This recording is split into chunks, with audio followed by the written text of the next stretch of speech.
தோசையும் தக்காளி உருளைக்கிழங்கு சாம்பார் செஞ்சேன். இது வந்து கட் பண்ண உருளைக்கிழங்கு சாம்பார். இது நல்லா டேஸ்ட்டாக இருக்கும். வேக வைக்க தேவையில்லை. இது செய்கிறதுக்கு வீடியோ எடுக்கலான்னு ரொம்ப கஷ்டப்பட்டு எடுக்கவே முடியல. ஏன்னா எல்லாம் இன்றைக்கி தான் பர்ஃபெக்டாக இந்த தட்டில் எல்லாமே கட் பண்ணி வச்சுட்டு சரி வீடியோ எடுக்கலாங்கும் போது பேட்ரி இல்லை.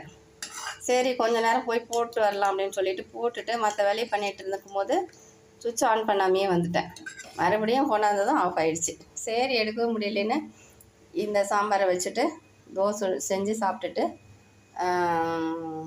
அப்புறம் இப்போ இது மத்தியானம் நான் டீ வச்சிட்ருக்கிறேன். பால் இப்போ தான் எடுத்து காய வச்சு இப்போ மசாலா டீ வைக்கலாம் அப்படின்னு சொல்லிட்டு இஞ்சி இதெல்லாம் தட்டிகிட்ருக்கிறேன். இஞ்சி ஏலக்காய் தட்டிகிட்ருக்கிறேன்.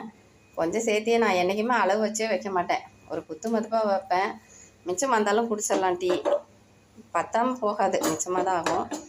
அப்புறம் சரின்ட்டு இப்போ இதை போட்டு ஒரு கொதி வந்ததும் எடுத்தோமா தீர்ந்தது. கொஞ்சம் இந்த வெள்ளை சக்கரை வெல்லம்னா அந்த வெள்ளத்தை உடைச்சது போட்டாச்சு. இதை போட்ட உடனே எடுத்துடணும். சூப்பரான மசாலா டீ ரெடி.